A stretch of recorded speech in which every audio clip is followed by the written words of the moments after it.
Hello there, everybody. Welcome back to another episode of Parasocial Pals. I definitely didn't forget to open up Opera, everyone's favorite browser, who I am literally not paid to advertise. I'm Papa Strell. With me, as always, is my host, Nick. Nick, how are you doing this Memorial Day? I am honoring our veterans for dying to give us this holiday, Thanks for the holiday, and no guys. other. I don't think they died for any other reason. Definitely Certainly not. not to fight Hitler. Definitely not killing Hitler. What a day. So, what have you been up to on this most holiest of days off? um, just wrapping up achievements on what is it, Fantasy Life? Oh, Trying to. nice. The time one? Yeah, I mean they call it time travel. It's just locational travel. Isn't it I mean, in game always it's time travel, but like functionally it's just go to a different go place. to a There's different. it's not like Majora's Mask where it's like the the time matters. Hmm. Because it's functionally an entirely different map. Okay, so you're not like doing stuff between the ages. No, it doesn't really matter. Oh, that's hilarious.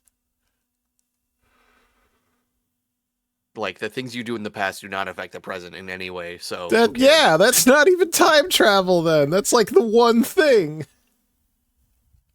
Well, apparently it's one of those predestination paradoxes. So Hmm. Oh, yeah. Someone else was going to plant that tree anyway, so it gets planted. yeah, Oh, time travel.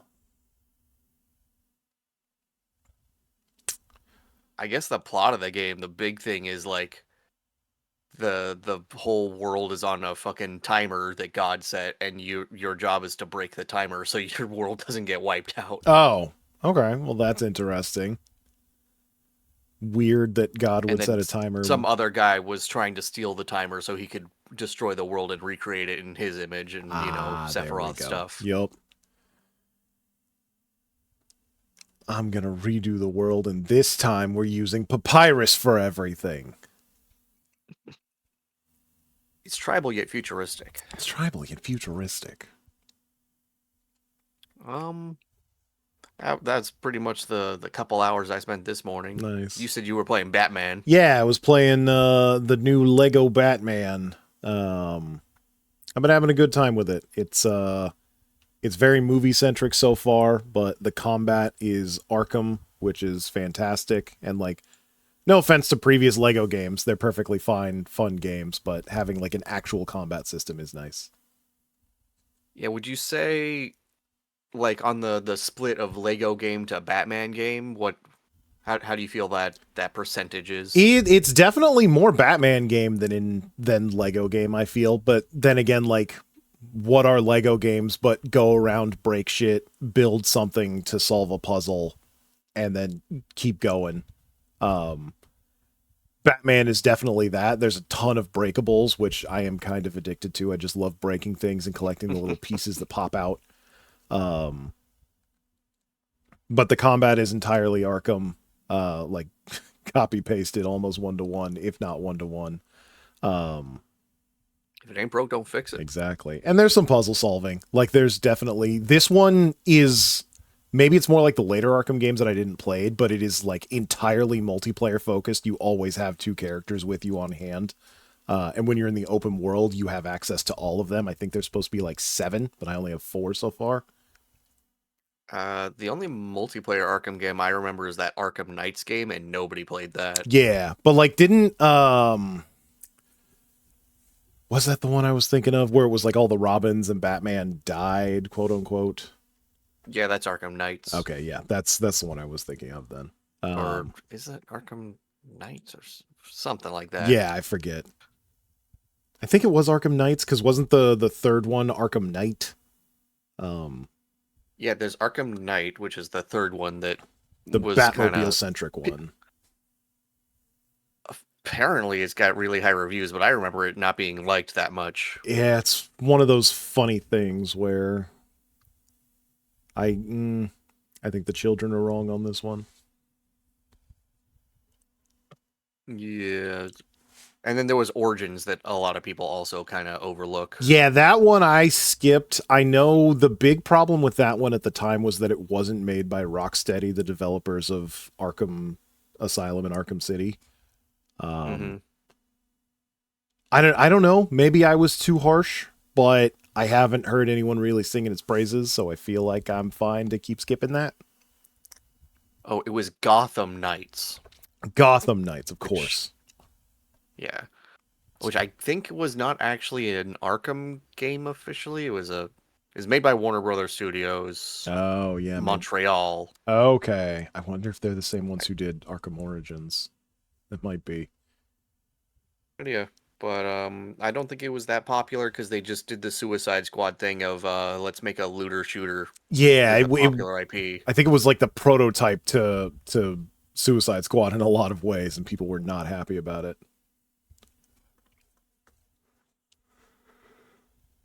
That's all right. I played the two good ones, Arkham Asylum and Arkham City, and this one is very Arkham City.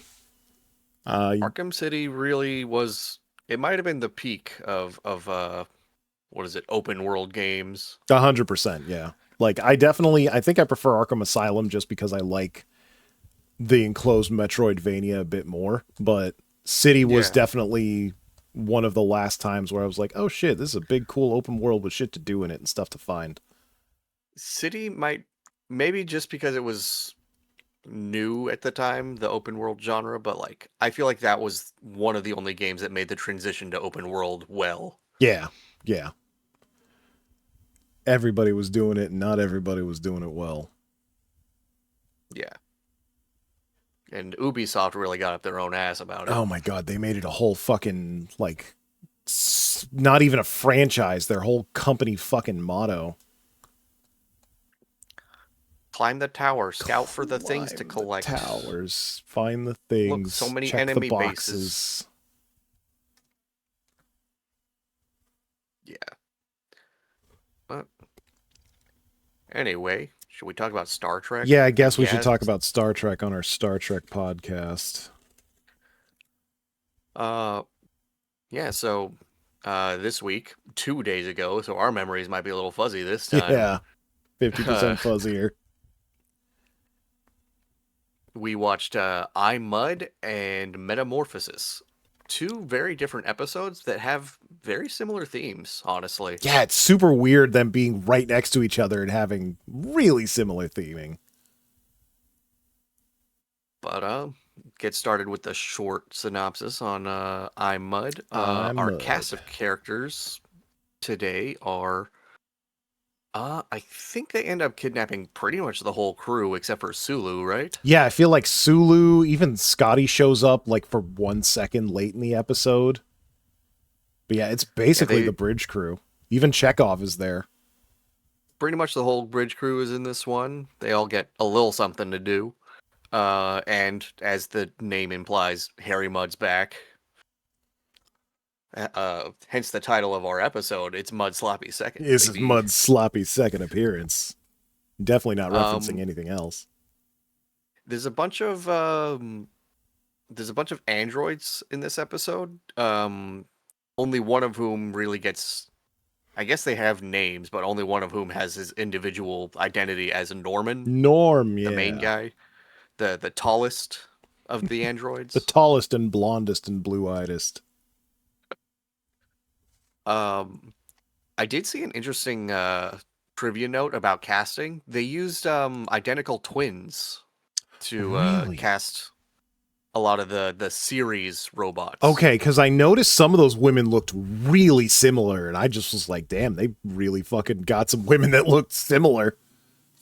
So yeah, they used twins and like split screens to kind of give the Mm. illusion of there being more women than there were. Interesting. Wow. Another very very funny trivia note in the wiki. Um, while searching for identical twins to play androids, casting director Joseph D'Agosta, whatever, Mm-hmm. found two young girls, apparently prostitutes, walking on Hollywood Boulevard with their pet wild cat. He brought the two girls to meet producer Gene L. Kuhn and associate producer Robert H. Justman. While they inspected the girls, Kuhn had to hold the wild cat, named Marlin, which consequently scratched him with its claws and tore his entire shirt. The girls were deemed unsuitable for the role. And I that apocryphal story is attributed to the book Inside Star Trek: The Real Story. The real story. I wonder if it was like a bobcat or there's It no. says it was a wildcat. Yeah, I'm wondering if they're just calling it that because it tore up a guy's shirt. yeah, it could just be these bitches had a untrained asshole cat, but because you're not walking down Hollywood Boulevard with anything fucking larger than a dog. But like, I don't know. I would have cast the twin prostitutes with a wildcat. Wildcat. Well, then you'd need a bunch of shirts, sir. How much money you think a But 60s also- casting director makes? I'm pretty sure he wasn't looking for these girls for, just casting reasons. I mean, look, if I can get them nearby and the studio's paying for it, who's to say what happens when the camera is off? I was just wandering Hollywood Boulevard. just happened with a to find street full some of twin looking prostitutes. for twins.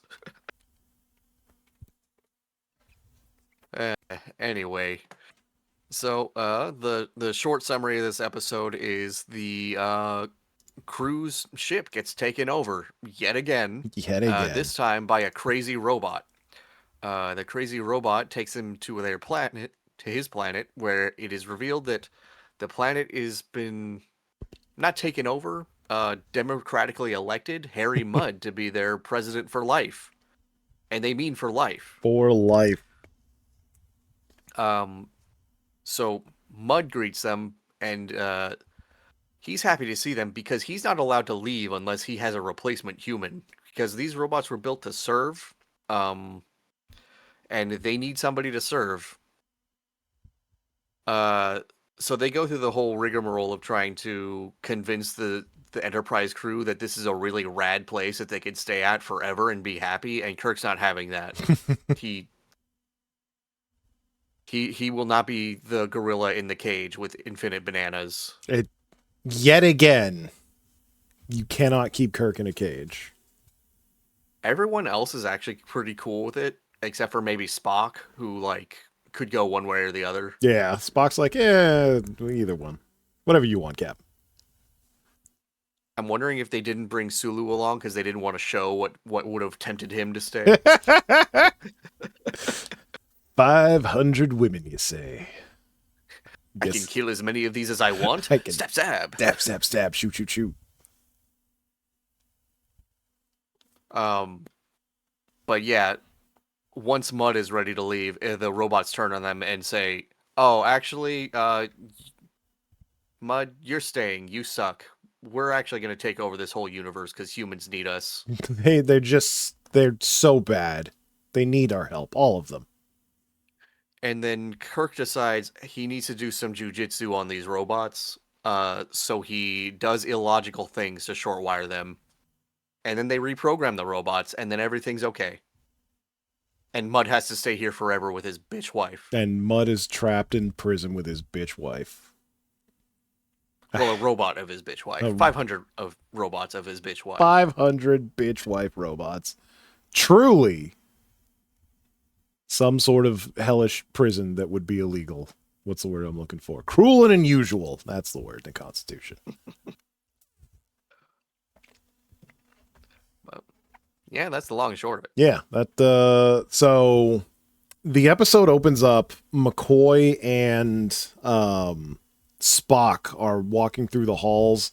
I think they see some brand new guy on the ship. And McCoy starts talking about we're a family, and this guy's super weird, and he's not being part of this family, and I don't like that. I keep trying to get him in for a medical exam, and he won't take it. Spock retorts that, you know, you're a fucking weird ass doctor, so of course he doesn't want a medical exam. To which McCoy retorts like, yeah, you know what? This fucking weirdness it's not human. Which is why it's okay that you do it, Spock. You're not human, so it's okay that you're fucking weird. Just, you know, casual racism, first 2 minutes of the episode. That's Star Trek. Yeah, I mean, that McCoy is a very, like, I don't know, I don't want to say touchy-feely, but, like, he expects you to smile when you say hello. He sure does. He's the kind of guy that if you don't smile and wave, Like, he's going to talk to somebody about it later. if he doesn't get that wave when he lets you into traffic, he gets mad. Very mad. Uh, Yeah, so shortly after this... Spock doesn't see anything wrong with this guy acting like a robot, which he turns out to be. Yeah. Oopsies. So shortly after this encounter, we see that brand new kind of weird crew member. I forget what their job is, and it super doesn't matter. Just walk into, like, not engineer, it's some important room, and with the most casual karate chop I've ever seen, knocks a guy out. Puts Spock to shame how easily he knocks this guy out, and then starts fucking with shit. It's not like a swift chop. It's like he just kind of slowly lowers his arm into that guy's neck. Yeah, it's just like a light tap, just bonk, and I suppose because he's an android, he's supposed to be super strong like Data. yeah, maybe that's their way of showing that he's so strong that it looks effortless. Because he does just kind of push dudes around for the next, like, 10 minutes. Yeah, he fucking takes on the whole engineering team. So he does some shit to the ship. Naturally, no one is ever able to stop whatever's going on with the ship. This is the most hackable ship I've ever seen in the fucking history of history. So we got to the bridge. It really is amazing how often they can program the ship to go somewhere and there's nothing they can do about it. I know, right? Like, there's fucking... Well, I can't just go down there and undo it or use my master code. No, Captain, it's going. We can't take the brick off the accelerator. That would make it blow up. Yeah. By the way, he does rig it to blow up. So yeah, we cut to the bridge. Everyone's like, oh no, what's going on? Chekhov actually has good hair. He took off that fucking shitty wig. Makes him look like he's a reject for the monkeys. I noted that, so I wanted to make sure that we talked about his hair being not shit. But then we cut back to our mysterious crew member who just walks into engineering, just starts soloing Scotty and the entire engineering crew while they're trying to stop him from doing weird shit. He hit Scotty really hard because he was like gasping. Yeah, he fucking like knocks the wind out of Scotty, throws him against the console on the other side of the room. And then like Scotty's like wheezing and wincing for like a long time. Yeah, he's just barely able to call up to Kirk and be like, "Hey, the fucking guy's here." Like, I think he might have hit him in the nuts or something. Yeah. So eventually they're about to go down to engineering, but then the guy comes up to the bridge and he's like, "Hello, I am no threat to you, even though I've punched a bunch of your dudes and have taken control of your ship. Also, I rigged it to explode if it stops going where I told it to go." And this is, I don't remember what prompts it. I think he like finishes his spiel and then like goes to sleep standing up, and Kirk is like just rubbing on the guy's chest and opens up a panel revealing that he's a robot. I think he shows it himself. He lifts his shirt up and reveals that he's not Krang, just a robot. Yeah, he's not the fucking guy. We were very disappointed that there was no little baby alien inside his guts. I was really hoping for a little brain boy.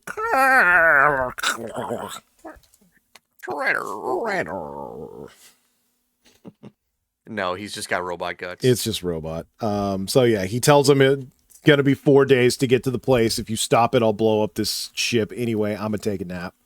And he just fucking takes a nap standing up. Yeah, he deactivates in front of the elevator, so everyone has to awkwardly step around him, Yeah. and they show that several times. For 4 days, yeah, they show everyone like bumping into him and just forgetting Like he's there. Uhura steps into him, and Chekhov is like, "Ugh, Yeah, I don't want to touch it. it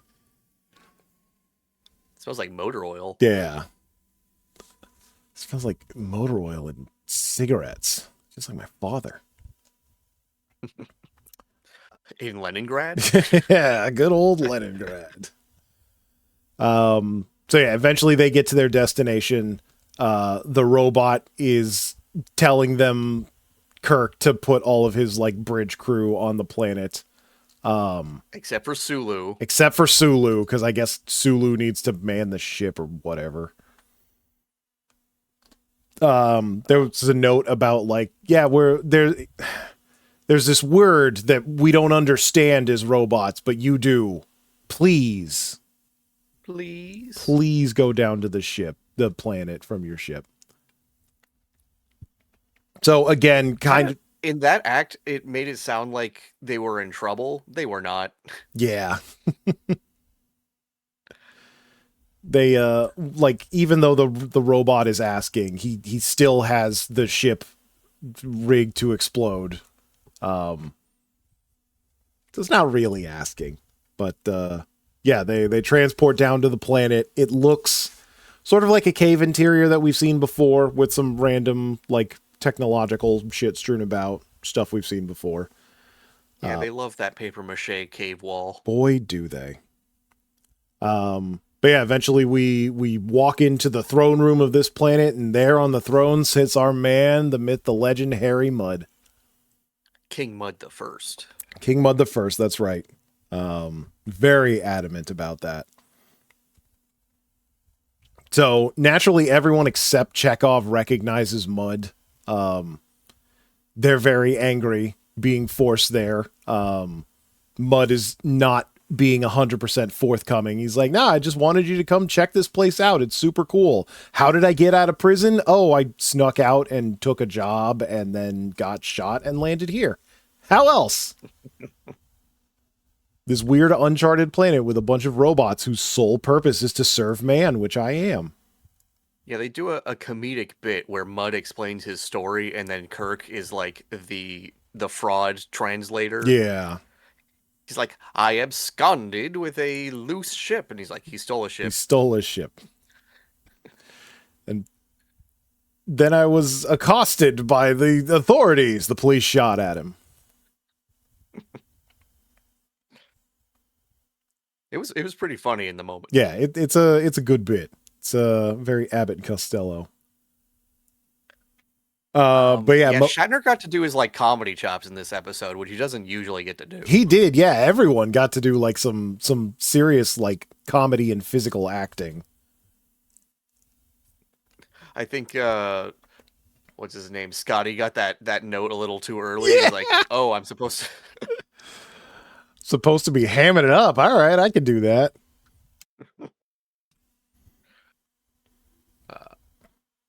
Yeah, so Mudd like brings out all his android bitches, right? Yeah, he brings out his sex robot army. They have laser eyes that they use to like melt Kirk's communicator because he doesn't want him communicating up to like Sulu, because that's the only guy on the fucking bridge anymore. Mm-hmm. But he's like, yeah, check out my army of identical sex bots, and they're just all brunettes with like weird half silky see-through sort of like genie clothes. It's very otherworldly. In the production notes, it says like pretty much every dress in this was reused from previous episodes. Oh, really? Yep. Huh, I didn't even realize that. So I think at least one of the dresses they were wearing like at the end were used in the original Mudd episode. Oh, really? Damn, I don't remember that. Yeah. That's interesting. Well, I guess they're fucking stretching that dollar. I mean, they were already getting twins instead of a bunch of extras. We need twins and camera tricks specifically.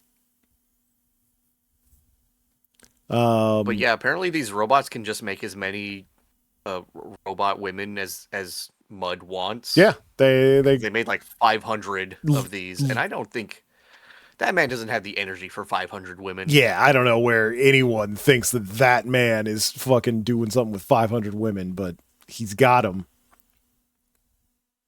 I think he's doing the what idle clicker game of like number go up. Yeah, I want more. I just want more. I need a new one every day.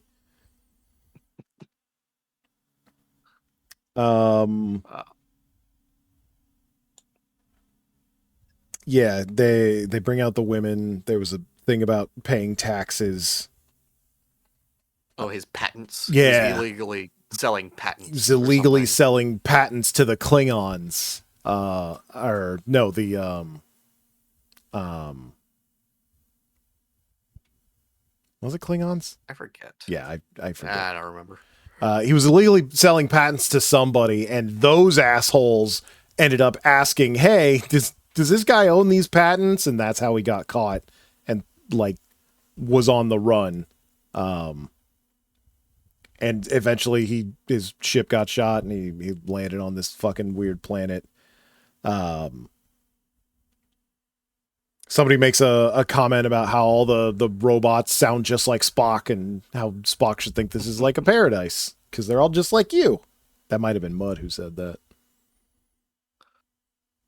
Yeah, I recall he wants to leave. Like he's had his fill of the planet. He wants to leave. He's bored of banging robot women Yeah, every day. and having all of his needs cared for. Like you would think Mud would be fine with that, but I guess not. Yeah. He's an adventurous soul at heart, I suppose. Free spirit. He's not really happy unless someone's shooting at him.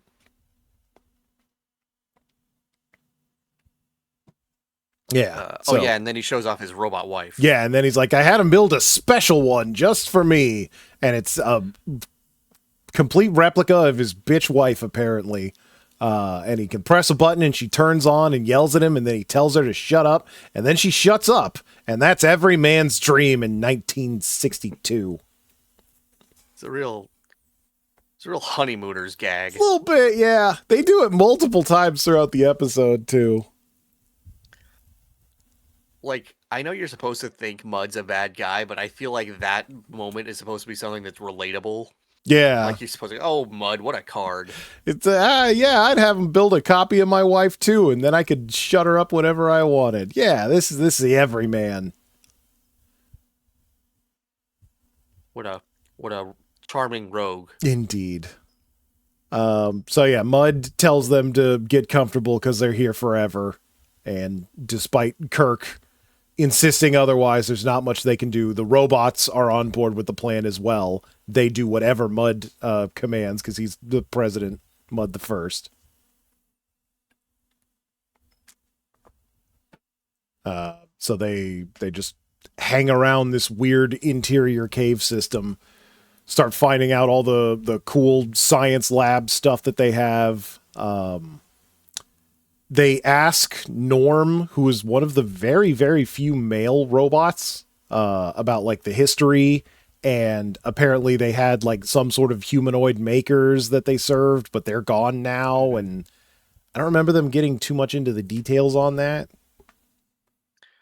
I think there was like their home system's like sun exploded. And Yeah, he's they a mentioned survivor from like one of their outposts, but they I guess just didn't have the numbers to survive. Oh yeah, that's right. They were from like the Andromeda galaxy or something. And yeah, this was just like an outpost of theirs. So they're like, what happened to the old ones? It's like, well, they just time took them. Yeah, they just fucking got old.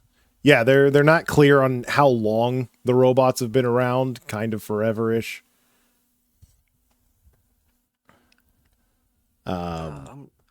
After some more, yeah, every time they ask a question that like they don't want to answer, they just like go blank face and go, I'm not programmed to respond in that area. I'm not programmed to respond in this area.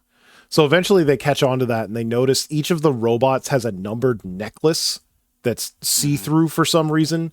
And that necklace blinks whenever they ask them like a hard question.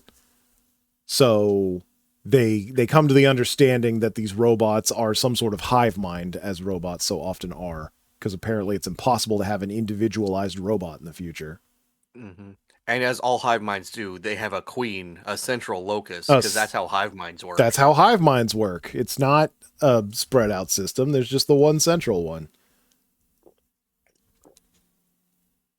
I think they don't figure it out till later that it's Norm, Yeah, they don't but figure out that it's Norm. They just know that it's somebody.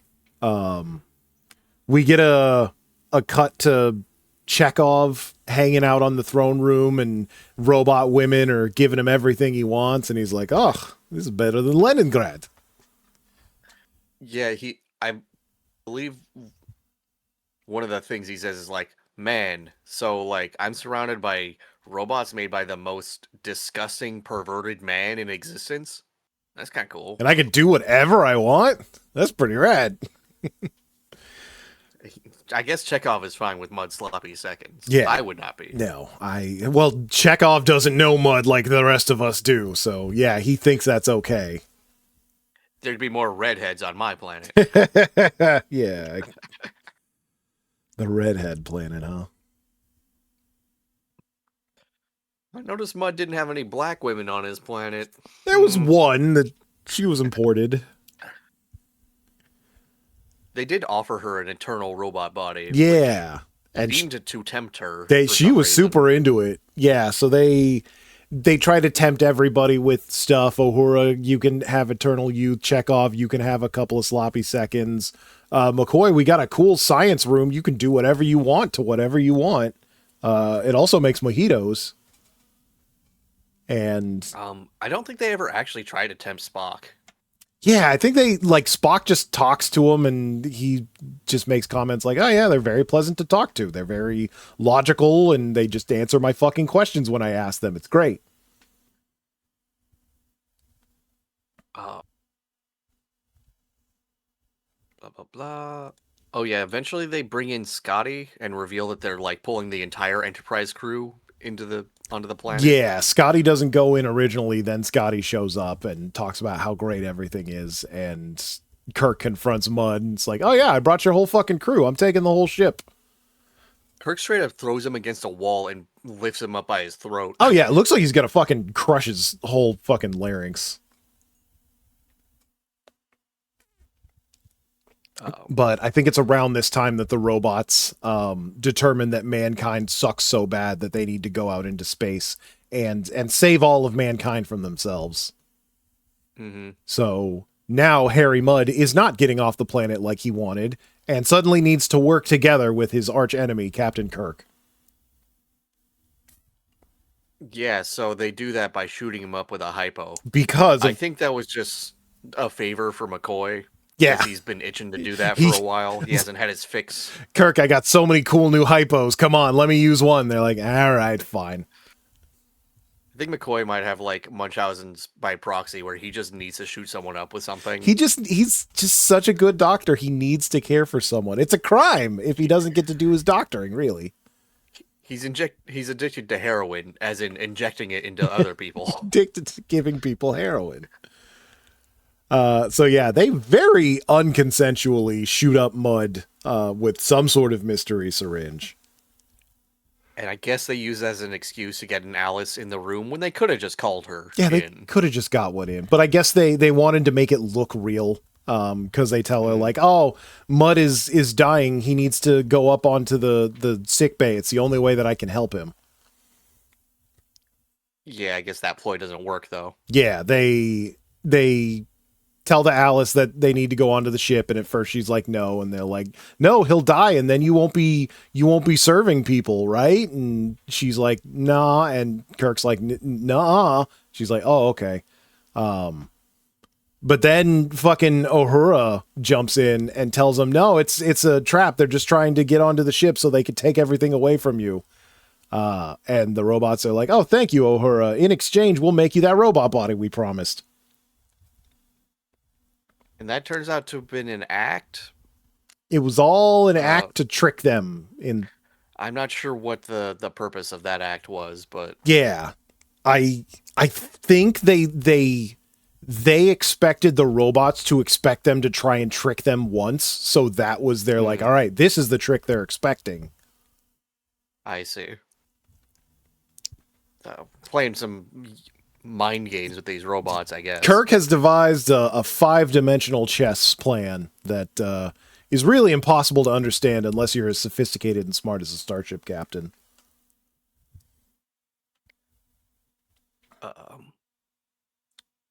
Yeah, I guess this is the part where Spock figures out it's Norm, who's like the central locus, because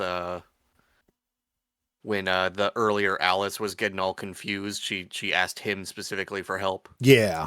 I think that this was when they determined, okay, Norm is, and I think he has like, he says he's one of the oldest or something like that. I forget exactly, but they determined that Norm seems to be the central processing unit for this hive mind of robo-hos.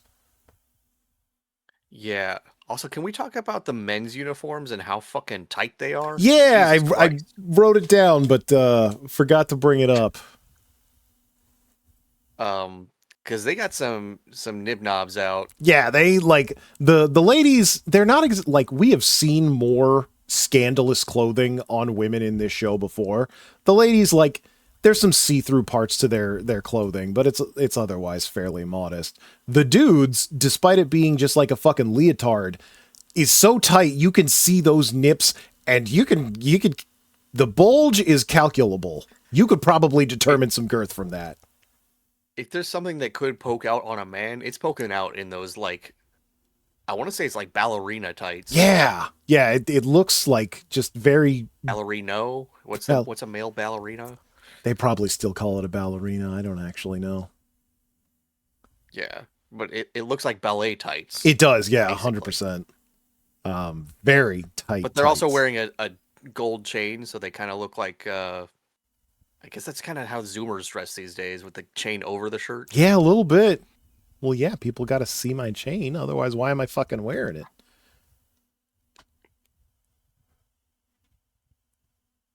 But yeah, what few men there are leave very little to the imagination. So yeah, I'm wondering if they padded them too. I mean, if I had to wear something that tight, I'd probably be like, yeah, you know what? Let's put a little extra down there. Give me some fake nips while you're at it. Yeah. So yeah, they determine that Norm is the central processing unit, and they need to deal with him in some fashion. So I think they're like getting ready to say goodbye. They're in like the central room or something. I forget exactly how the scene starts.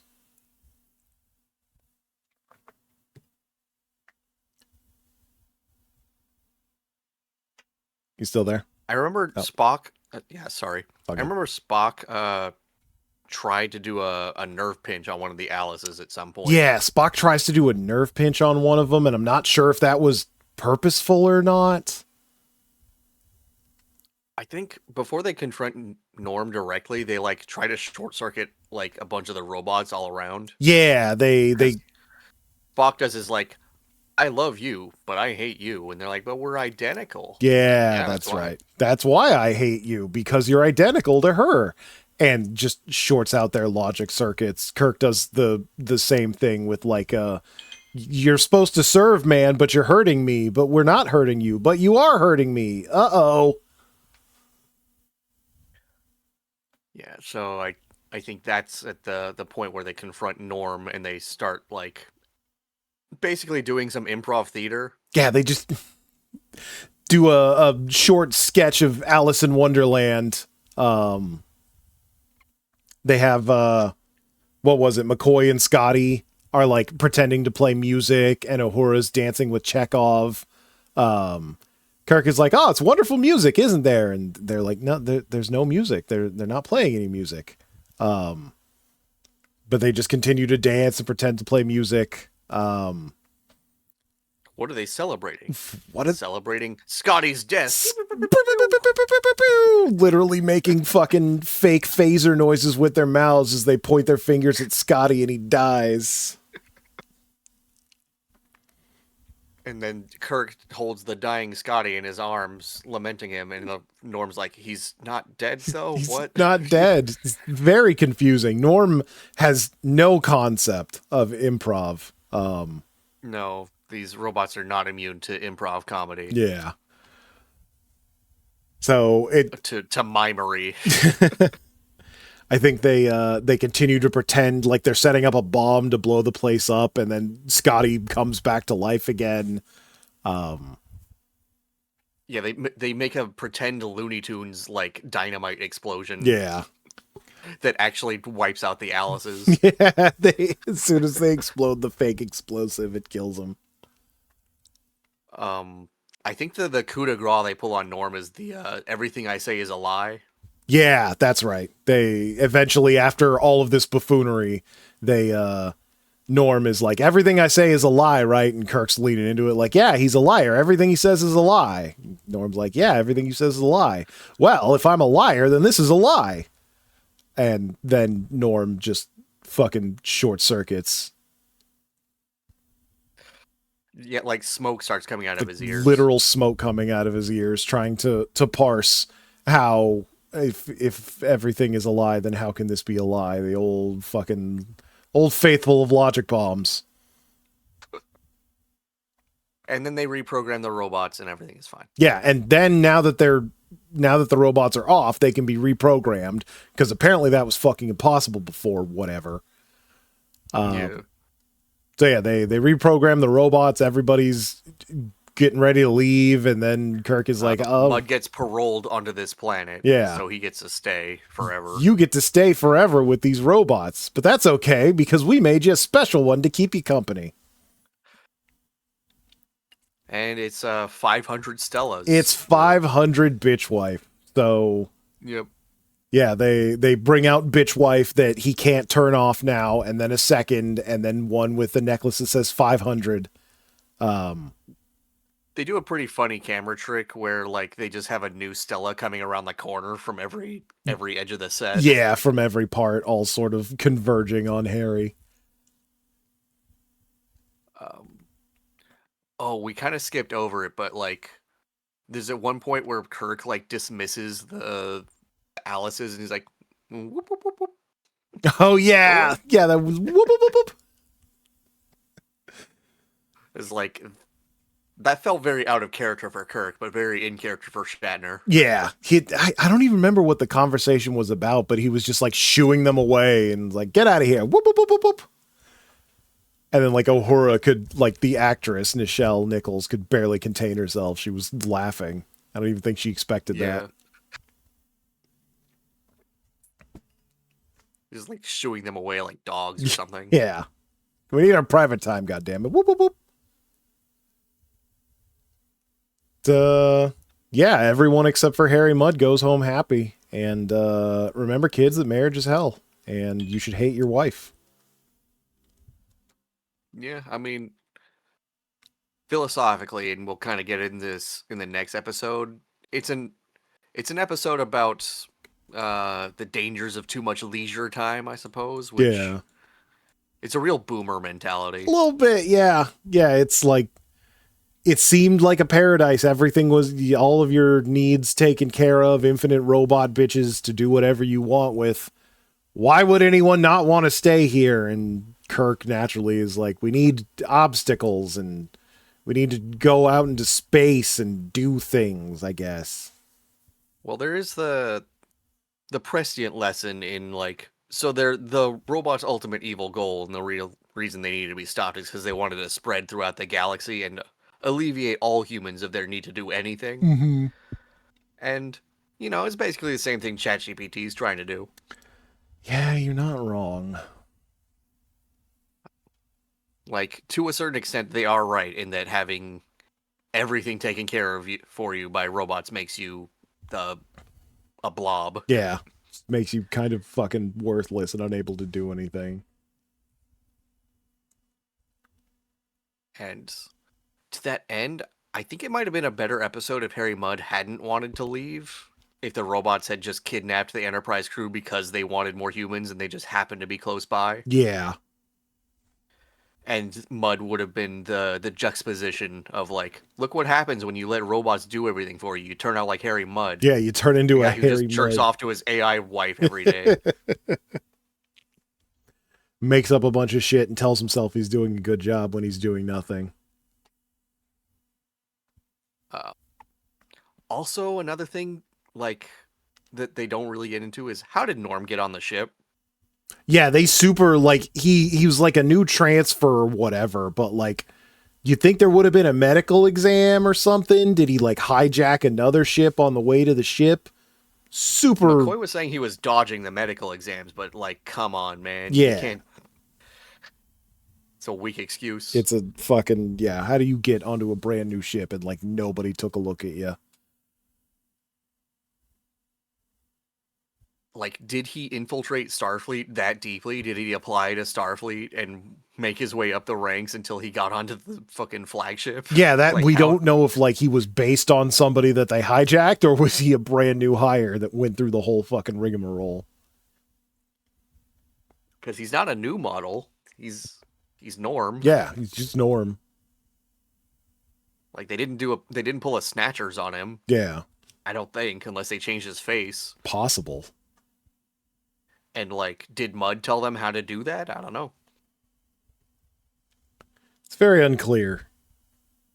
I guess it doesn't matter, but Yeah, it's something to think about. it's me being nerdy and nitpicky. We need the episode to happen, so it's gonna happen, damn it. But I don't know if there's much else to say about this one. It's a funny episode. Yeah, it's very funny. Like you were saying, everyone gets to flex their acting chops in a way that they really haven't before and probably won't since. I do see a cast note in the trivia here. This is George Takei's last appearance until Return to Tomorrow, which is 9 episodes later. Holy fuck! He was filming The Green Berets on the East Coast at the time. A John Oh. Wayne film. Huh. I'll have to ask my parents if they know that one. They probably do. It's a 1968 American war film directed by John Wayne and Ray Kellogg. Hmm. I'm certain my parents know that one. That whole half of my family loves John Wayne. That makes sense though. I was wondering why there was no Sulu when they did like everybody else.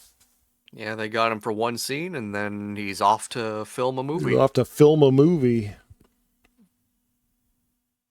Good for him, Yeah. I suppose. That's like I think in Home Alone they got John Candy for like literally a day of shooting. Made the most out of him. Yeah, sure did. Sometimes you just need a guy for a minute and then he can go off and do other shit. There's also a continuity note in this one Oh. about Chekhov's time aboard the ship, because spoilers for Wrath of Khan, but Khan apparently recognizes Chekhov in the Wrath of Khan, Oh. despite that episode maybe taking place before this one. Yeah. Because Chekhov does not recognize Mud, but Khan recognizes Chekhov, so that kind of throws the whole timeline into question. Yeah, because yeah, I guess before that you could just say, yeah, he was there. He just wasn't promoted to bridge or whatever. But interesting. I also feel like Khan is the type of guy to always remember a face, Oh yeah, no or matter how insignificant. I could also believe Khan is the kind of guy to tell you that he remembers you when he really doesn't. Yeah. He'll basically say anything to get under your skin. He'll Yeah. say anything to get a starship. Well, I guess we might be ready to move on to the next one, huh? I think so. The Metamorphosis. The Metamorphosis, very different in tone, but kind of similar. Kind of similar in theme, yes. So our cast for this one is, we got Kirk, we got Spock, we got McCoy. I think it's just them in this one, right? Yeah, it's pretty much That's just our only bridge crew. Those are the only, like, I think we see everyone else for maybe a second, but otherwise, yeah. And then we have our guests, what is it, Zephram Cochrane? Cochrane. The man from the past. And there's also the I forget what her name is, but she's just like a bitchy diplomat. Yeah, I totally forget what her name Femcel. was. Helen or something. I don't remember. Yeah. Oh, Nancy Hedford. Nancy, that's right. Yeah. Nancy. And then there's also Cochrane's Yandere Cloud girlfriend. Um, that we'll get into later. She's not really played by a human, but she has a voice at some times. Does have a voice, kinda. So, this time the Enterprise hasn't yet taken over. It's the shuttlecraft, the Galileo. The same Galileo. It gets taken over, and they're brought to a planet, in which they meet the single human inhabitant of the planet, Zephram Cochrane. Well, I guess they're snatched by a space cloud of like ionized energy or whatever. Zephram shows up and he's like, "Hey guys, you're stuck here forever. We got plenty of time to get into it." Um, Eventually he admits that he's Zephram Cochrane, the guy who discovered warp. Yeah, the guy who travel discovered warp travel for Earth. And then they're like, "How's that possible?" And he's like, "Oh, my cloud girlfriend makes me young and immortal forever." And then they're like, "Well, that's cool. We need to go because our lady companion is dying." Yeah, they introduced it early in the episode that she has like bonitis or something. She's trying to stop a diplomatic war, and she has bonitis. Yeah, she was like, I think it might have been a metaphor for Vietnam, and she got like hantavirus or something. Oh God, yeah, you might be right. But yeah, she's a super important diplomat who has a virus, and she's dying throughout the episode, and it's making her very irritable. Yeah, dying or tends she's to just do like that. I don't know. But Zephram's like, "Look, there's nothing I can do. I'll talk to my girlfriend." Well, so Zephram never makes the association that this cloud thinks he's her boyfriend until like he gets to talk to it. But yeah, every time he communicates with it, it's like the Enterprise crew remarks, "Oh, that's really romantic." It looks like it's romantic the way that weird space cloud envelops you totally and completely. But basically, there's a lot of back and forth with them trying to communicate with this cloud, and it ends with them convincing the cloud that Zephram needs to leave to survive. And the cloud's like, "Would he love me if I were human?" And then she zaps herself inside of the dying woman's body, and they do a "We Are Venom" shtick at the end. Yeah. And then Zephram decides to stay with her on the planet because she'll die if she leaves. And then that's the episode. That's pretty much the episode, yeah.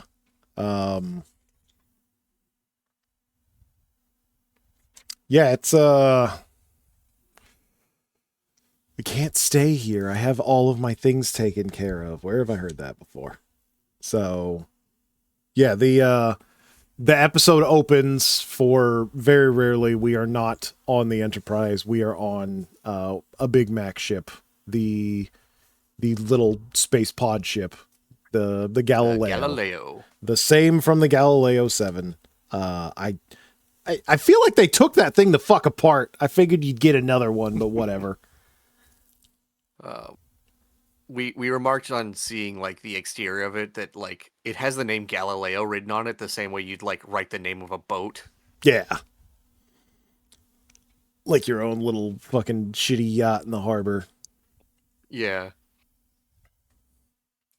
So yeah, they're on the Galileo. They're going to the Enterprise from somewhere. It's unclear why they didn't take the Enterprise or whatever. But it's Kirk. I would assume it's a quarantine thing, but yeah, I don't know.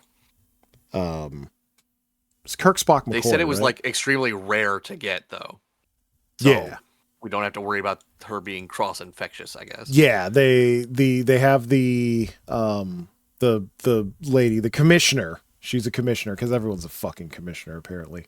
Yeah. And she has a disease, and she's very pissed that Starfleet didn't give her the inoculations for that disease, even though Spock said, "Yeah, it's like a fucking 1,000,000 to 1 that anyone would ever get this disease."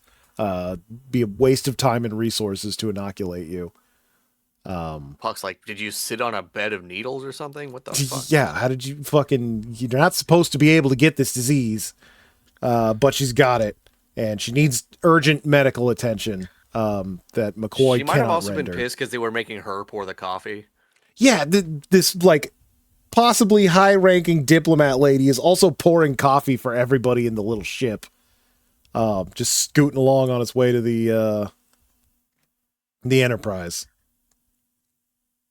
So eventually the ship gets grabbed by some sort of space cloud or whatever. It's unclear. Nobody knows what it is, but it's pulling them in a direction. They're like, all right, well, I guess we're going there.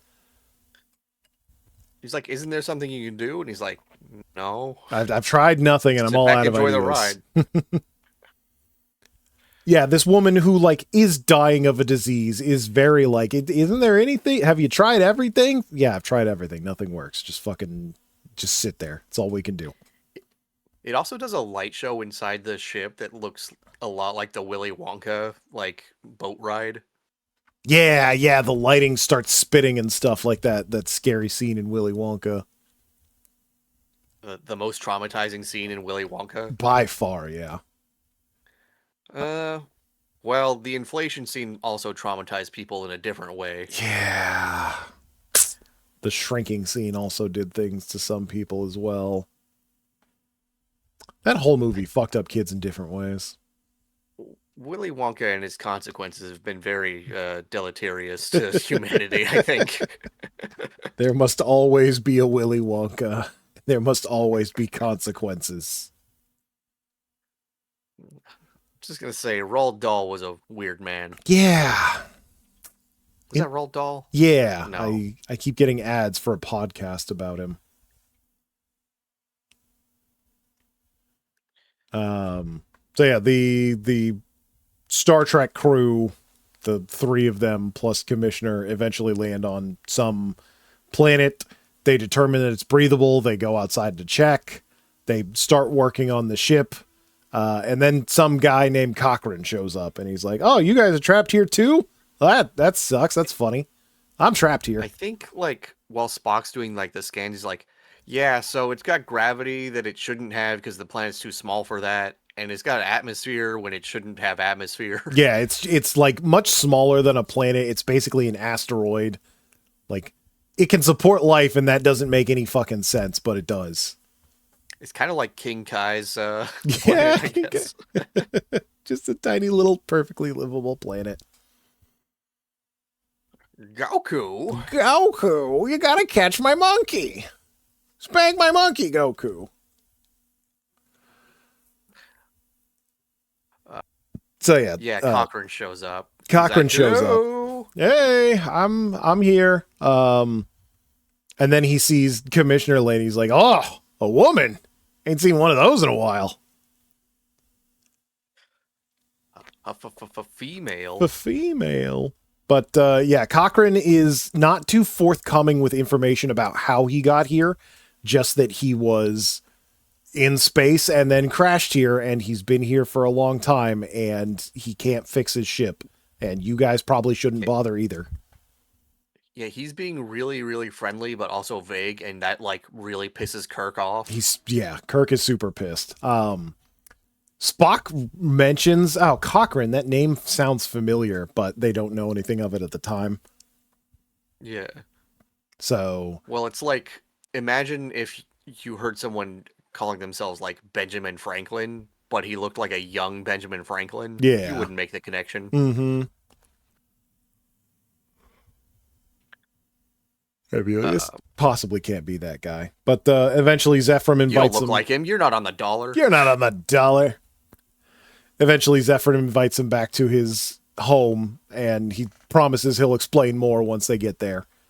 So they pack everybody up, including our ailing commissioner, and head off to Zephyr Cochrane's place, which looks like a teeny tiny art house.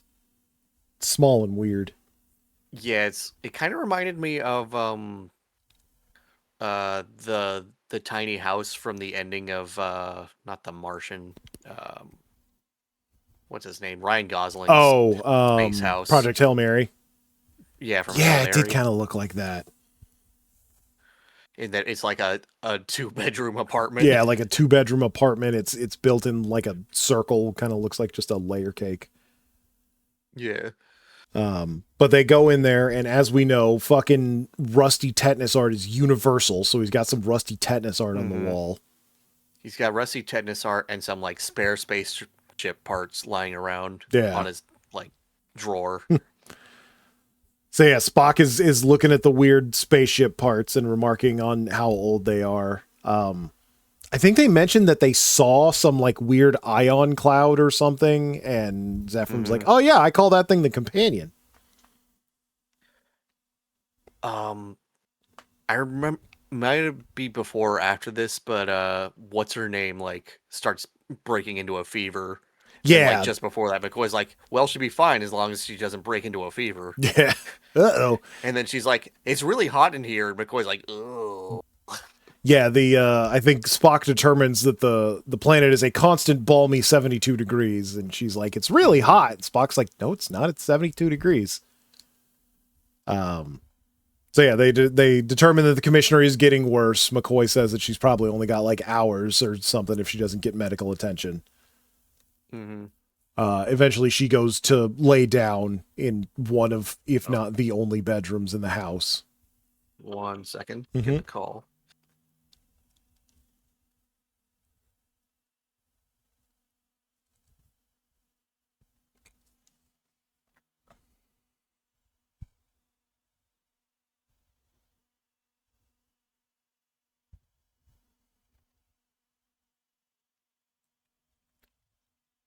Sorry about that, folks. We'll be back with you shortly.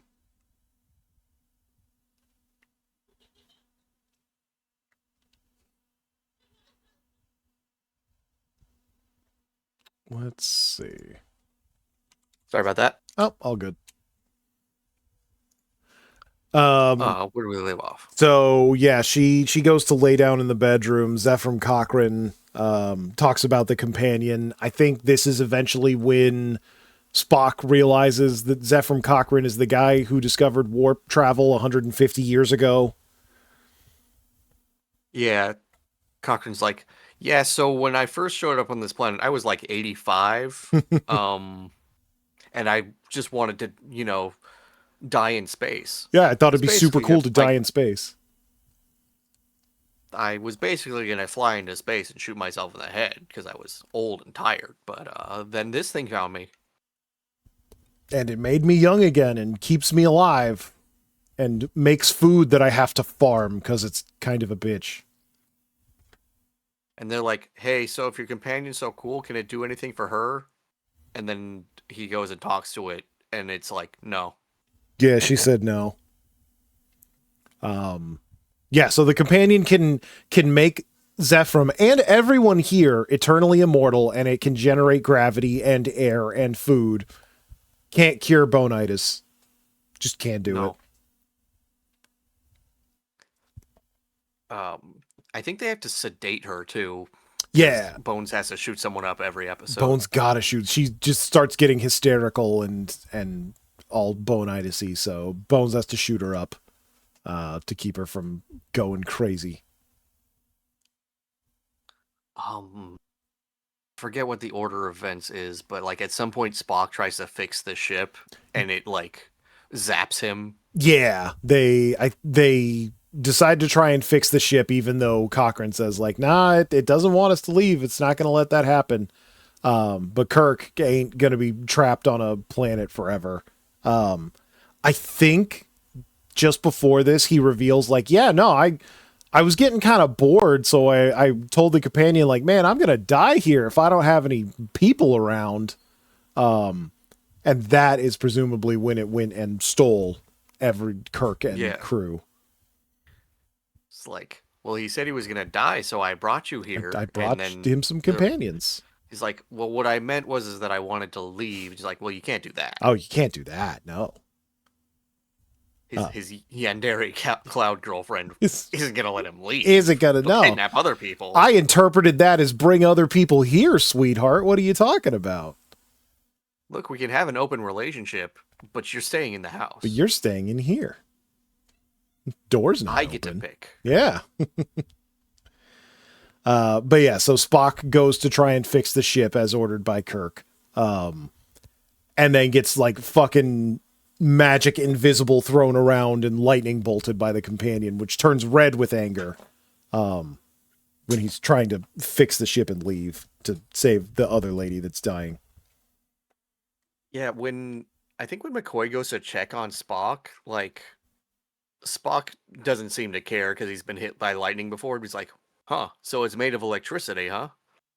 Yeah, they Which determine that I it's thought meant hmm? I thought that meant that he had figured out a way to kill it, but I think that was foreshadowing more that they could communicate with it with the universal translator that they end up bringing out. Yeah, the communicator thingy. Um yeah, they Spock goes back and says, "Yeah, the companion wouldn't let me fix the ship." They have Zephyrin talk to it again or something. I don't remember why. Um but they mention, "Oh yeah, it's like electricity. Um maybe we can talk to it in some way." Uh, Yeah, Red Angie.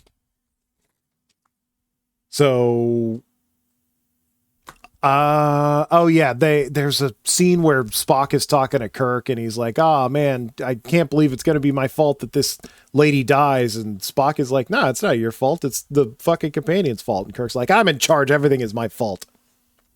it's a very Kirk way of thinking. Very Kirky. But eventually they managed to get the universal translator calibrated to fucking Yandere cloud mode.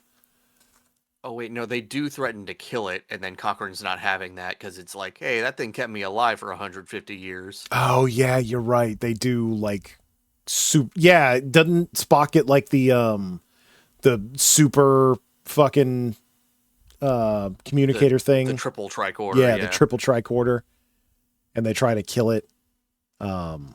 The Cochrane no yeah, likey. yeah, because they use the phrase Judas goat. Yeah. It's like, yeah, I guess I'm the Judas goat or whatever. They're like, okay, Cochrane, unzip your fly and get it back over here so we can kill it. We can Yeah. all leave. And Cochrane's like, well, I do need to leave. Do want to leave. And then I think that fails to work, and it like force chokes all of them. Yeah, it almost kills all of them, but then Cochrane doesn't want them to die because then he'll be lonely again. And then I think that's when Kirk has the like, "Oh, we tried killing it and that didn't work. Maybe we can talk to it, I guess." Yeah, and then they bring up the universal The translator. universal translator that translates gestures into words, so it'll work on a fucking cloud or whatever. They do actually do some actual like sci-fi pseudo explanation on how it works. It's like it picks up brain waves and finds like the equivalent in English, Yeah, but that's really assuming that all brain waves are the same across all I was species. gonna say, yeah, that kind of implies that brains and actions and things are all in any way similar. Like I'm not even sure that's true between two humans. Yeah, So let alone two completely different fucking organisms. let alone a cloud of ions. But because it's the fucking space future, it works and they're able to talk to it and it sounds like a lady. Yep. Because gender is universal. Gender They is say that. universal, Zephram. It's always been a lady. And this Captain Kirk says communicator there's only doesn't two lie. genders. And this cloud is one of And them. this cloud is one of them.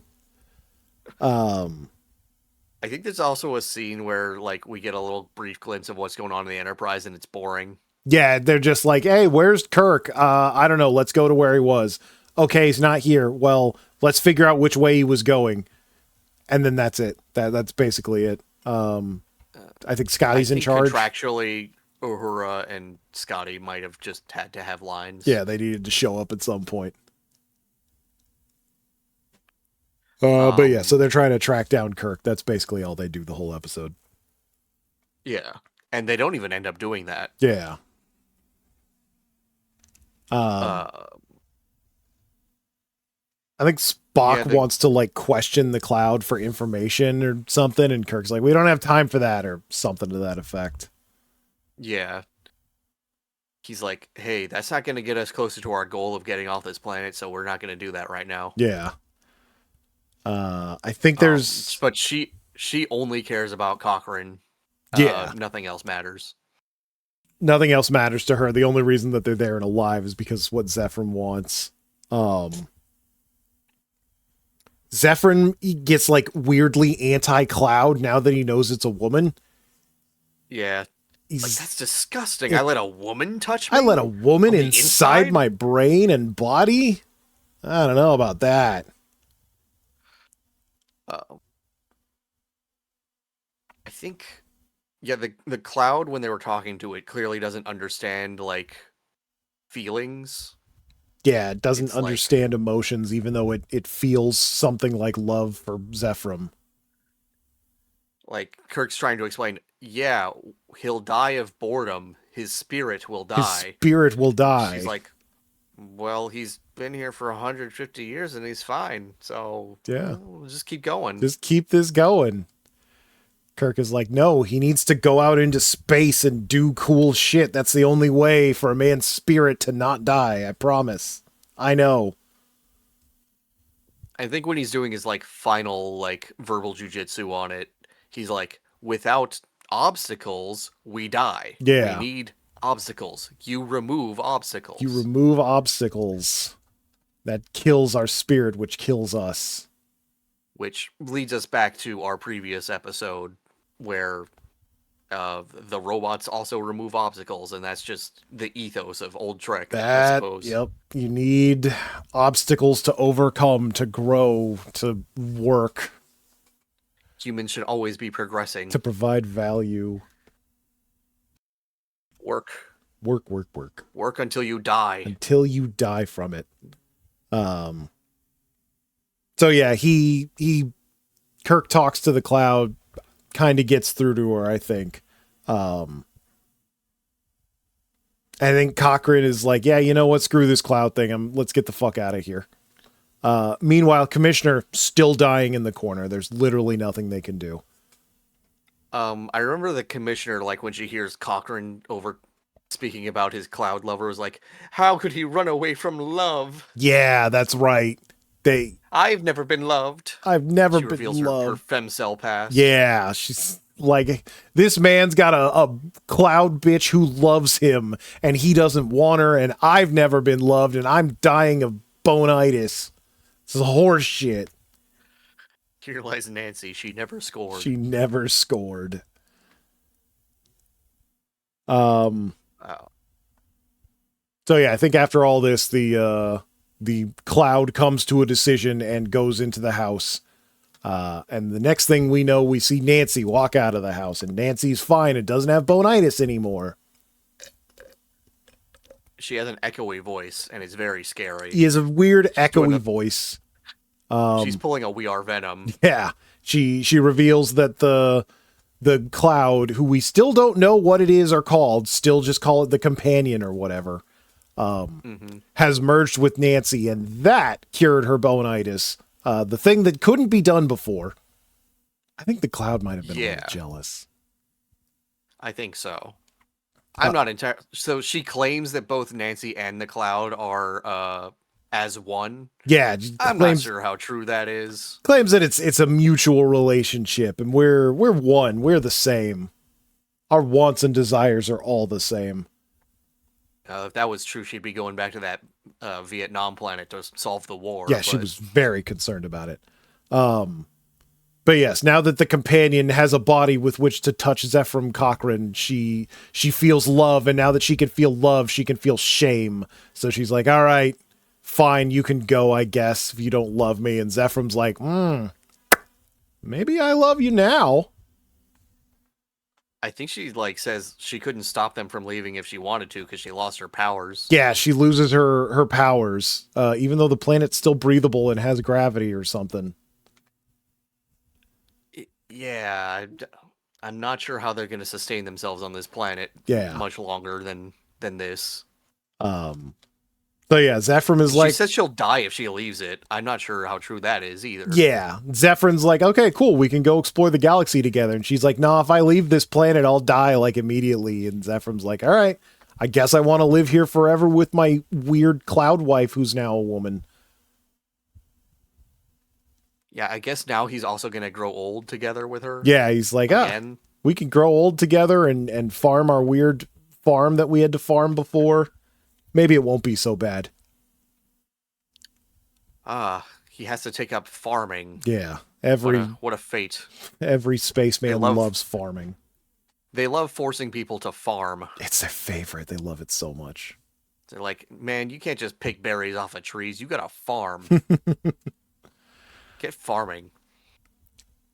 So yeah, they decide they're going to live on the planet together in their weird kind of half stolen lady body. I think the Enterprise eventually finds them and beams everybody up except for Cochrane and Lady Cloud. Yeah, I believe the final statement on the episode is Spock or McCoy going, so what are we gonna do about that war? And Kirk's like, they'll find some other lady diplomat. They'll figure it out.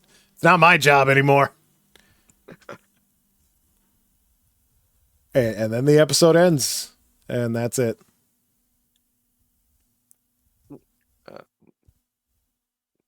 Yeah, Yeah. like it's an all right episode, Yeah, but it's much more space stuff than the previous one, that's for sure. again, the ethos of like you can't just be content on your little planet is it's such a boomer mentality that it really grates against it just feels like a privileged thing to be able to say. Oh man, from my a job is culture too that is stable. constantly expanding. My income is too heavy. This is the worst. Yeah, it's like the Gen Xers complaining about their awful office jobs. Yeah, they're stable office jobs with fucking healthcare and shit.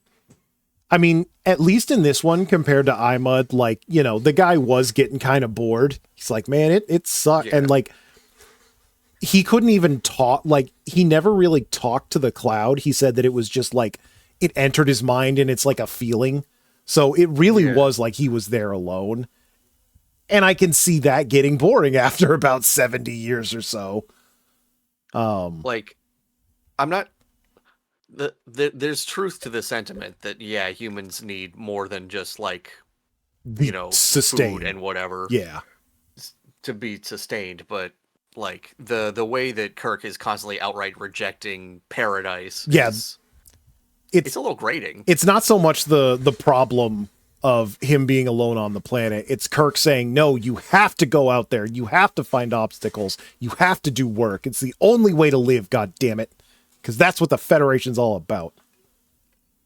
Like, I don't know. It feels like the way he's saying that is too universal. Yeah, it's not everyone's like that. Very matter of fact. Very, this is the way and I am correct and nobody who is sane would disagree with me. But the story as a whole is at least more compelling in that argument than iMud was. Yes, iMud, like, so what's wrong with letting the nice robots do all our work for us? Yeah, they could talk to you. They're not quite as human as humans, but they're pretty close, and they can do anything you want. Anything. Anything. A doctor, honey. And the funny thing about like the robots is like, man, if humans had like, if you could just have anything you wanted, or like have any imaginationary thing happen to you, you'd become a slob. And it's like, well, what's the holodeck? What's the replicator? Yeah. You guys have that in the future. We could just do Didn't that. seem to stop people. No, because you have to join the Navy, the Space Navy, if you want that cool shit. Like, I don't know. I think people would still do things. They'd just have an easier time of it. Yeah. It's a delicate balance. That's the real secret. I also feel like the ending where they're not allowed to leave the planet just kind of makes it kind of bitter. Yeah. Like, kind of bittersweet, I guess. I mean, if I was... Why not just let them leave if you wanted a happy ending? Yeah. If I was trapped on a space rock with my space wife, It wouldn't be so bad, I suppose. I'm just I'm curious as to like if the moral is that humans need constant obstacles, why did they have him stuck on the planet at the end? Yeah, why does it end with, Why not let them go out to explore the galaxy together? yeah, well, I got to stay here That's a with my weird. wife now. I can't go get those obstacles I needed a minute ago. It feels contradictory to what the episode is supposed to be about. No, it's about how women are obstacles. That's what Mm. Star Trek is about. Come back for the sequel where we get the divorce episode. Yeah. Sephram And Cochrane calls him on the the, com- space phone. the companion's like, I gave up my immortality for you. How could you leave me? And he's like, This son of a bitch won't even wake up at 6 a.m. to farm space potatoes. uh, um, I did mention to you yesterday that Zephram Cochrane does show up again, but it is a past version of Cochrane. It is the old man version, Yeah, the 80 played year old man. played by the old man from Babe and Babe 2 Big in the Yeah, that's City. right. I've never seen Babe 2. I don't think I know a human being that has seen that movie. But yeah, he shows up in one of the Star Trek movies, which is a time travel movie, and the Borg are trying to stop him from making first contact with the Vulcans. Yes. I know it's not that common, but how many time travel Star Trek movies are there? There's at least 2. Um, counting the Abrams ones, I wasn't even thinking of those. because those also involve some aspect of time travel. Hilarious. Because Nimoy's in the first one. Oh yeah, I do remember Nimoy being in that. Let's see. I want to say, yeah, there's at least the 3, because there's the nuclear vessels. Yeah, Nuclear And then Vessels is the one I there's- was thinking of. First Contact is the one you were just talking about. And then maybe they just do it once per per generation. Once per series, yeah. We get one time travel movie.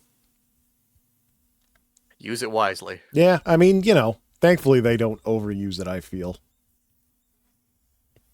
No, time travel tends to muddy things a lot. Yeah, for something that for seems super a simple, series. it's actually incredibly complicated. Makes people angry. It also makes the stakes really weird, because like people will always just, well, why don't you just travel back in time and fix it? Yeah, just go farther back in time and fix it or whatever. Like when Harry Potter made the mistake of introducing time travel in the 3rd book. Yeah, that was weird. And now it's like, well, why don't you just go back in time and keep Voldemort from Yeah, murdering everybody? just do it all the time. It's something that you let a 3rd grader have. Yeah. She was a 5th grader at the time. I don't fucking remember. She's very mature for her age, Oh, I guess. Yeah. Well, do we want to rank them? Yeah, let's get to the rankings. The Rankins, the Bass. Rankins and Bassins. I'm Mud. It's on the order of Shore Leave, but I actually think it's much better than that because it has a coherent plot. I agree. Here's Shore Leave. Tomorrow is And it's yesterday. I think it's actually quite a bit higher. I would. That's what I'm. Let's Yeah. see. Because it has a coherent plot. It has a message that it wants to send. It is intentionally funny in ways that actually pay off. Yeah, it's not ironically, incidentally funny. So where would I put that?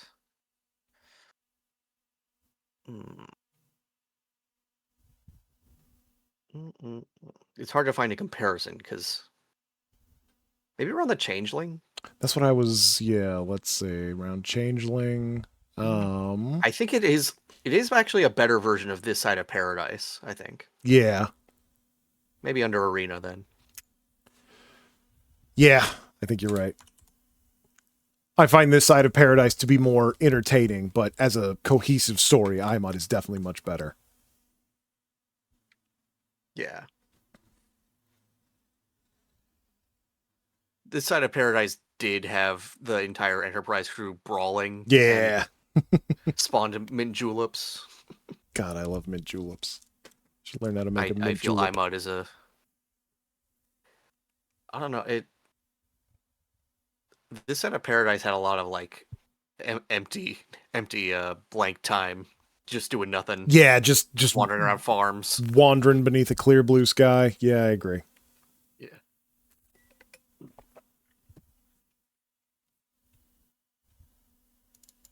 And what about Metamorphosis? Metamorphosis. This episode is honestly kind of boring. Not a lot Yeah, happens. like it does a better job with the philosophy than iMud, but not a whole lot actually goes on. Like we don't even get a cool monster. It's just a cloud with some sparkles in it. Yeah, I know it's supposed to be like a romance story, but it's honestly not. I didn't feel any chemistry between any of the characters. Most of the romance goes on when one of them isn't human. Yeah. Um. Hmm.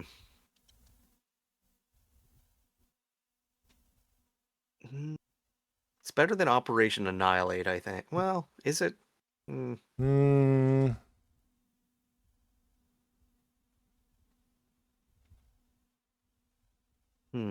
I could see putting it above the apple.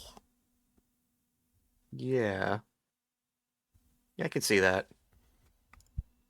Like, even as far as like verbal jujitsu, Kirk did a better job in iMud. Yeah.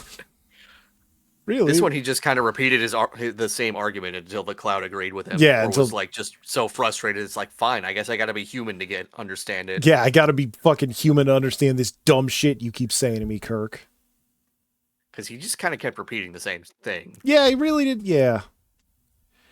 He did not go into detail or provide any examples or really expound upon his point in any way. No. Yeah, I feel like that's a good place for it. Yeah, I agree.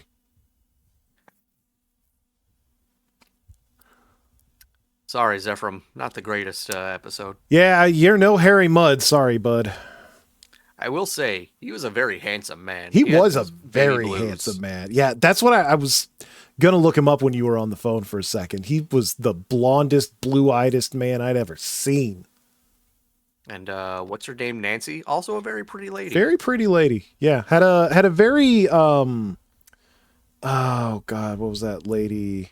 She did movies. Katharine Hepburn. She had a very Hepburn-esque feel to her. Yeah, I can see that. I remember she kind of looked like Millie Bobby Brown, like an aged up. Yeah, with hair and without all the like Botox and whatever shit that she's done to her face lately. Yeah, it's a real shame. Eleanor Donahue, that's the actress. Donahue. Was she in anything else that we would know?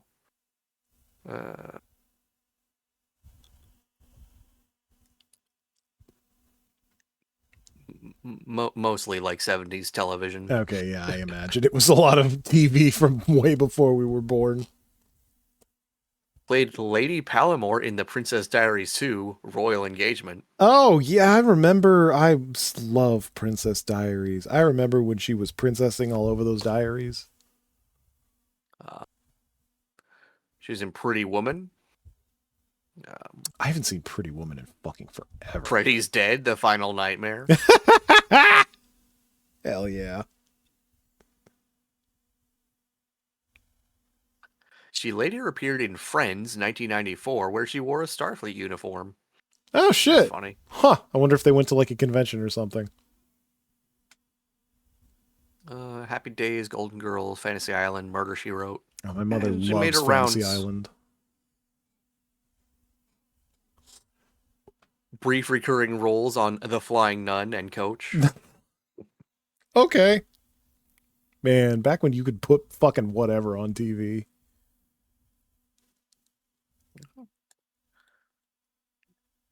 Yeah, she was a working actress. Yeah, that's Got a good. lot of work. Got a lot of parts. That's more than we can say for some of these people. That's true. Yeah, even Harry Mudd gets to show up twice. Yeah. So what have we got coming up next? Coming up next is, if I can find that spreadsheet. Ooh. I believe we have Journey to Babel. Ooh. And I love those what's round after little that? cheeses. Friday's Child. Friday. So, these are 2 episodes with recurring elements. Journey to Babel has Spock's dad, Oh, I've heard of him. and Friday's Child is the return of Klingons. Klingons, hell yeah. I feel like it's been forever since So- we had a Klingon. Look forward to that. Spock's dad was Vulcan, right? Yep, Okay, yeah. he was the Vulcan one. This will be fun. Okay, I'm looking forward to that. With a recurring actor that you'll recognize as the Romulan leader from what's it called? The submarine movie. Yeah, fucking Right at the 20,000. top of the list. Yeah. Balance of Terror.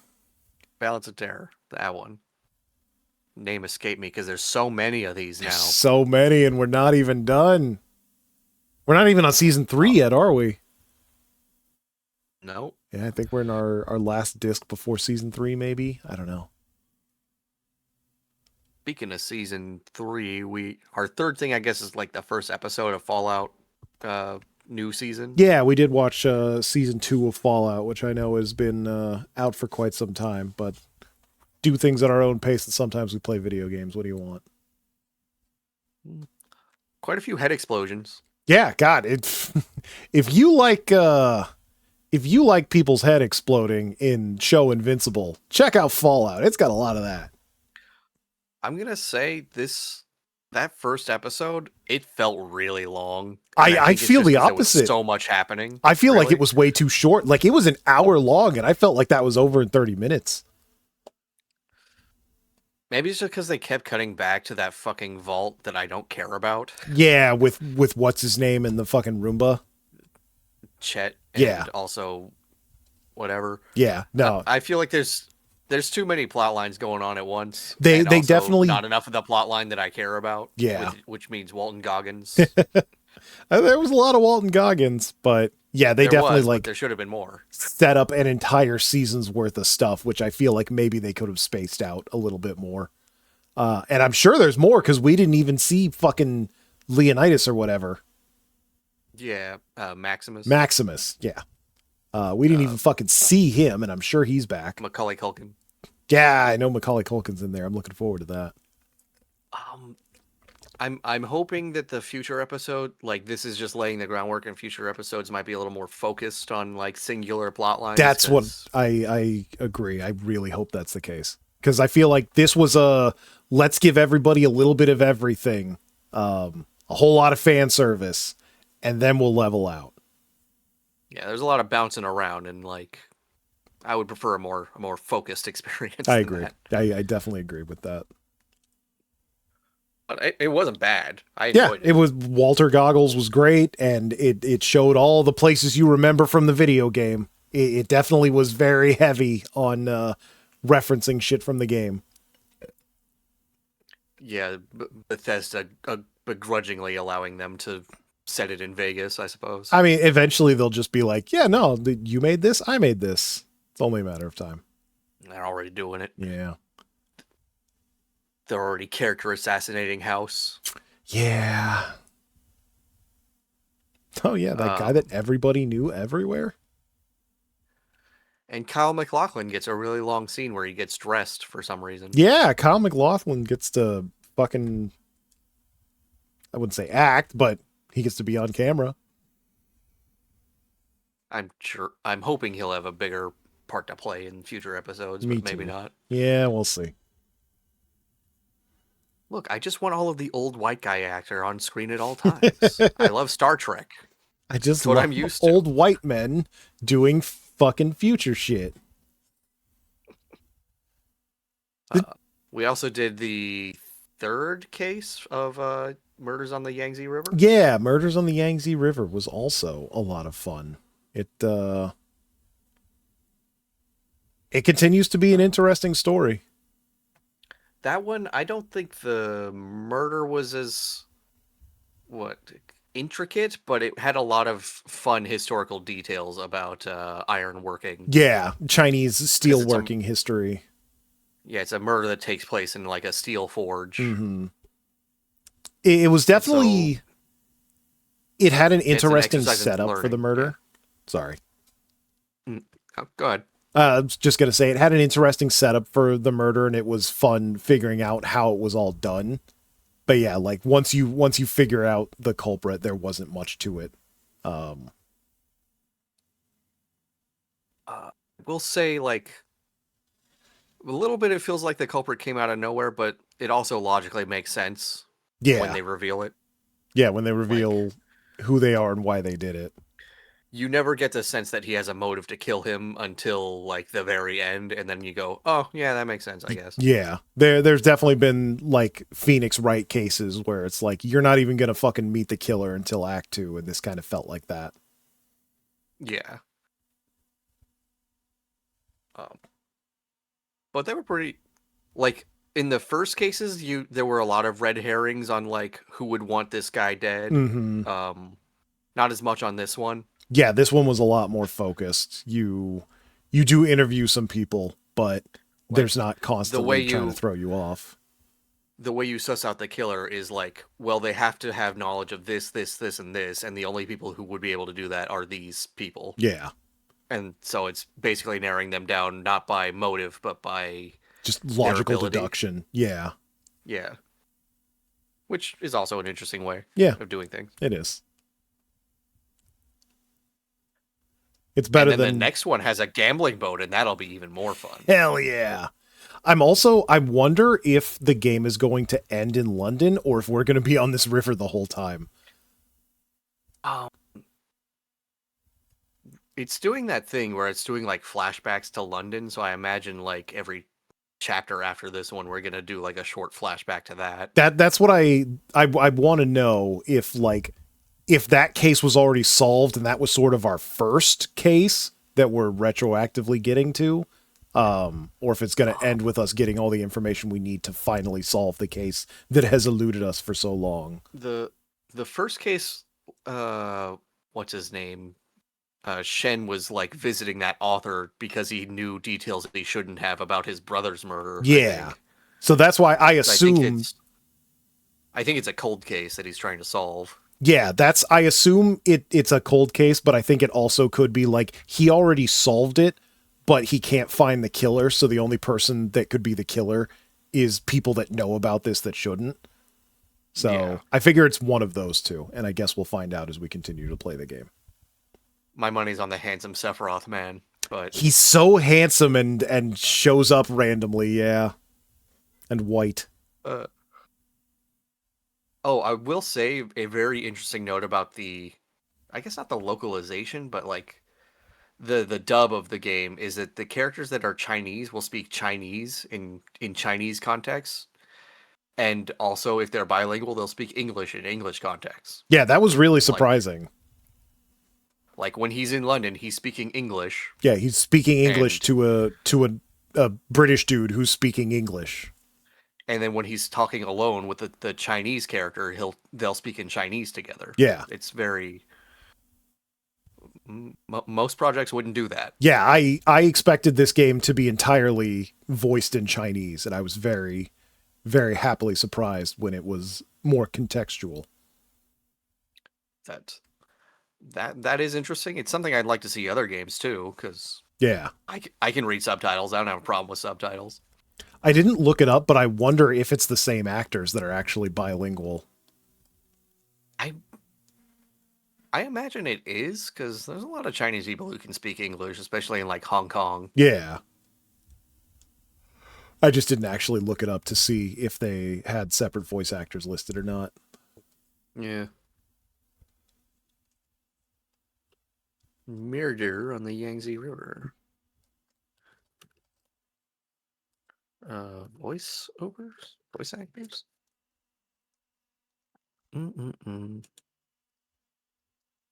Like, it's an indie project, so I imagine they would not have the budget to hire multiple actors. Yeah, that's true. You're just gonna find people who happen to be bilingual because that's less fucking paychecks to write.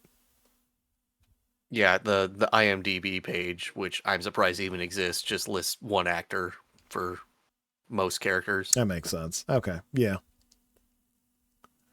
Well, pretty fucking rad.